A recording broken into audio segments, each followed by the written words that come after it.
हिमाचल प्रदेश में पिछले कुछ वर्षों में आई प्राकृतिक आपदाओं के बाद भी नदियों नालों के किनारे अवैध गतिविधियां जारी रहने के आरोप सामने आए हैं। इस मुद्दे को लेकर समाज सेवी नाथूराम चौहान ने सरकार और प्रशासन से कड़ी कार्यवाही की मांग की है। मीडिया से बातचीत करते हुए नाथूराम चौहान ने कहा कि वर्ष 2023, 24 और 25 के दौरान हिमाचल प्रदेश में कई बड़ी प्राकृतिक आपदाएं आई है, जिनसे प्रदेश को भारी आर्थिक नुकसान झेलना पड़ा है। उन्होंने कहा कि इन आपदाओं के कारण प्रदेश के कई क्षेत्रों में बाढ़, भूस्खलन और अन्य प्राकृतिक घटनाओं ने व्यापक तबाही मचाई। उन्होंने बताया कि इन परिस्थितियों को देखते हुए हिमाचल प्रदेश सरकार ने मंत्रिमंडल की बैठक में एक महत्वपूर्ण निर्णय लिया था। इस निर्णय के तहत तय किया गया था कि भविष्य में जितने भी सरकारी प्रोजेक्ट और निर्माण कार्य किए जाएंगे, उन्हें नदियों और नालों से कम 100 से 150 मीटर की दूरी पर ही किया जाएगा। नाथूराम चौहान ने कहा कि सरकार का उद्देश्य इस फैसले के जरिए भविष्य में आने वाली प्राकृतिक आपदाओं के खतरे को कम करना और पर्यावरण संरक्षण को सुनिश्चित करना था। साथ ही यह भी स्पष्ट किया गया था कि नदियों नालों के किनारे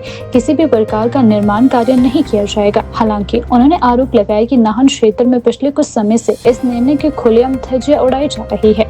उनके अनुसार नदियों और नालों के किनारे अवैध तरीके से डंपिंग भी की जा रही है और निर्माण कार्य भी तेजी से हो रही है।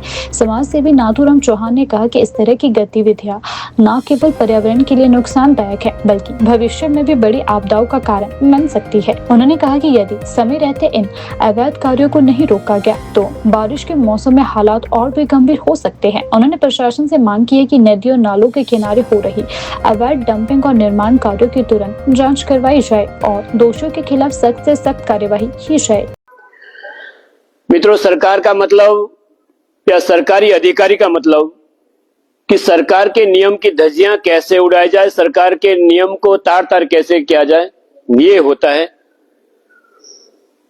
2023, 24 और 25 लगातार हिमाचल प्रदेश में आपदा आई है, लगातार बाढ़ आई है, जिसमें हजारों घर बर्बाद हो गए, हजारों घर तबाह हो गए।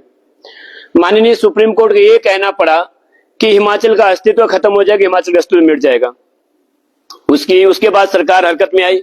माननीय सुखविंदर सिंह सुक्खू जी और इनकी कैबिनेट ने फैसला लिया कि कोई भी निर्माण कार्य, खासकर सरकारी निर्माण कार्य, खाले और खड्ड, पानी उसमें हो या चाहे ना हो, चाहे बरसाती खड्ड क्यों ना हो, उससे 100 मीटर की दूरी पर कोई भी निर्माण हो सकता है।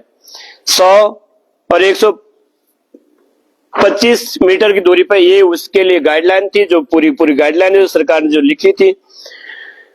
आगे सरकार कहती है कि हिमाचल में नदी नालों के साथ भवन निर्माण के नियम सख्त हुए, मतलब वही 100 और 125 मीटर की दूरी पर सारे बनेंगे।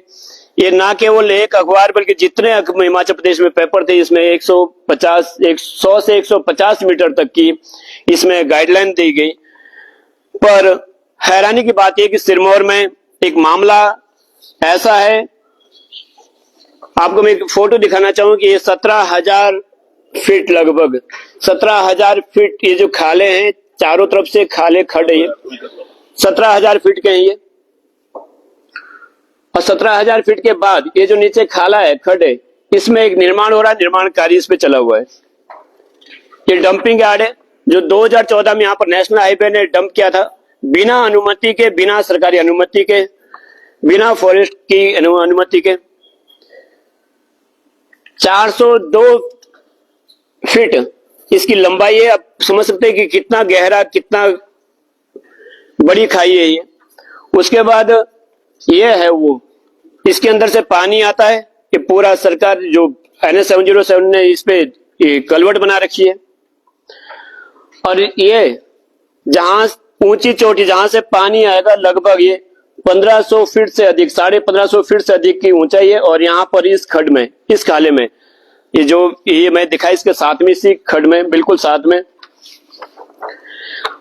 और ये इसमें लिखा हुआ, सरकार ने भी माना है कि ये जो खड्ड है, ये खाला है, इसमें पानी आता है बरसाती। ये सरकार के कागज है कि इसमें पानी आता है। उसके बाद हैरानी की बात यह है कि फॉरेस्ट विभाग ने और खनन माइनिंग अधिकारियों ने इसके ऊपर चेक पोस्ट का निर्माण कर दिया है, या चेक पोस्ट का निर्माण किया जा रहा है। ये 2011-12 की फोटो है। 2011-12 में भी यहाँ पर डंप किया गया था। अब जो मैं डिटेल आपको दूंगा, इसमें हमने डिटेल में लिखा है। डीसी सिरमौर को हमने पत्र लिखा है, चीफ सेक्रेटरी हिमाचल प्रदेश को पत्र लिखा है। वन पर्यावरण मंत्रालय भारत सरकार को पत्र लिखा है, डिजास्टर मैनेजमेंट को पत्र लिखा है, क्योंकि अगर इतनी ऊंचाई, इतनी हाइट से अगर कोई पानी गिरेगा, मैंने कहा कि 15,000-15,500 फीट की ऊंचाई से ये पानी, ये चारों तरफ, इसकी तीनों तरफ ये पहाड़ है, ऊंचे ऊंचे पहाड़, सबसे ऊंचे पहाड़ है और सबसे ज्यादा गहराई में, ढलान में यहाँ पर ये चेक पोस्ट बन रही है। तो क्या कहीं और जगह चेक पोस्ट के लिए नहीं मिलती क्या? क्यों ये अधिकारी सरकार के नियम को या माननीय सुखविंदर सिंह सुक्खू जी के नियमों को तार तार कर रहे हैं? माननीय सुखविंदर सिंह सुक्खू जी बार बार कह रहे हैं कि आप नदी नालों से दूर घर बनाए, आप खालों से दूर घर बनाए। ये high power committee, high power level की जब मीटिंग हुई थी माननीय सुखविंदर सुक्खू जी की अध्यक्षता में, इन्होंने कहा गया था कि किसी भी तरह का निर्माण 100 से 150 मीटर नालों से, खड्डों से, नदियों से दूर होगा, वो चाहे खड्ड बरसाती ही क्यों ना हो, उसमें सख्त गाइडलाइन है। ऐसी ही गाइडलाइन डीसी सिरमौर और तमाम डीसीओ को, एसडीएम को दी गई है। उनकी अध्यक्षता में कमेटी बनेगी और कमेटी ये निश्चित करेगी कि नदी से या खालों से कितनी दूरी पे मकान या घर बनाए जा रहे हैं।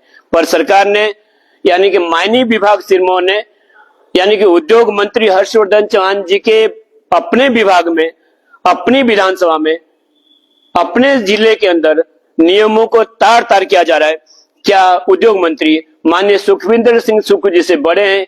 क्या उद्योग मंत्री हाई कोर्ट और सुप्रीम कोर्ट से बड़े हैं, जिन्होंने नियम को तार तार करके गहरे खड्ड में चेक पोस्ट के साथ साथ यहाँ पर भार तोल कांटा भी है।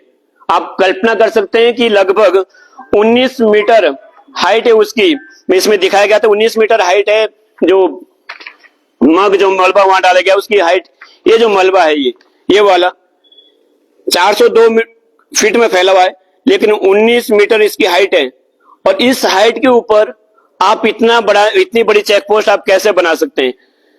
इतनी बड़े मलबे के ऊपर आप इतना बड़ा स्ट्रक्चर कैसे खड़ा कर सकते हैं, जिसमें लगभग 70 टन की, 80 टन की, 90 टन की, 100 टन की गाड़ियां तुलेगी और उसका अपना भी वेट है।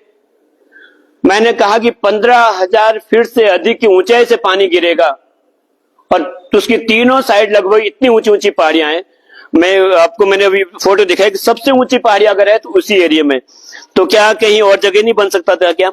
ये वो है जहां पर आपको बताया जाए कि 15,000, 15,500 फीट से अधिक, और ये तीनों पहाड़ियां, तीनों साइड की पहाड़ियां हैं। 10,000 फीट से अधिक की हाइट इसकी भी है इधर वाली भी। तो जब इतनी ऊंचाई से पानी गिरेगा तो यहाँ पर क्या कंडीशन होने वाली है?